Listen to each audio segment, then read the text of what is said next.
तो हेलो बच्चों, आज हम लोग सीखेंगे एक नया क्वेश्चन केमिकल काइनेटिक्स से, रासायनिक बल गतिकी से। क्वेश्चंस क्या है पहले हम लिखते हैं बोर्ड पे, पहले ध्यान से क्वेश्चंस देखिए। क्वेश्चंस कह रहा है कि इफ के इज इक्वल टू 3 × 10⁻⁻⁸ मोल के power -2 litre square into second inverse, तो find the order of reactions. Find the order of reactions. अभिक्रिया की कोटि निकालना है, यानी कि रेट हम लोगों को वेग स्थिरांक दे दिया है और इसका मात्रक भी हमको मालूम है। हमको पता है कि वेग स्थिरांक, जब वेग स्थिरांक का जो मूल व्यापक मात्रक के लिए जो फार्मूला हम लोग लिखते हैं वो क्या होता है, वो होता है मोल बटा के लीटर के पावर 1 - इंटू सेकेंड इनवर्स। अब देखिए ये भी वेग स्थिरांक है, ये वेग स्थिरांक का व्यापक मात्रक है, ये हमको क्वेश्चंस में गिवन है। तो क्वेश्चंस में जो गिवन है इस मात्रक पे गौर करिए।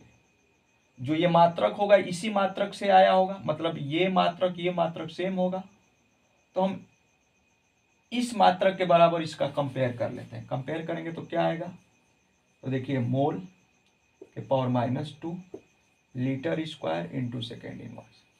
पहले तो सेकेंड इनवर्स से सेकेंड इनवर्स खत्म हो जाएगा, तो ये मोल बटा के लीटर के पावर 1 - ये क्या हो जाएगा, इसको हम लोग इसमें ले आते हैं। तो देखिए ये तो मोल है, ये लीटर स्क्वायर को नीचे ले आएंगे, देखिए लीटर के पावर 2 है, नीचे आएगा तो -2 हो जाएगा। ये मोल के पावर -2 पहले से है, यानी इसका भी पावर -2 है, ये नीचे आके इसका पावर -2 होगा। तो नीचे आके इसका पावर जब -2 होगा, इसका मतलब हम लोग मोल बटा लीटर के होल पावर -2 लिख सकते हैं। अब देखिए दोनों का बायां पक्ष क्या है, मतलब दोनों पक्षों में बेस बराबर है। बेस बराबर है तो घातों को कंपेयर कर सकते हैं, क्योंकि बेस जब बराबर होता है तो पावर भी सेम होता है। तो दोनों का बेस सेम है तो पावर सेम हो जाएगा, यानी 1 - n जो होगा -2 के बराबर हो जाएगा।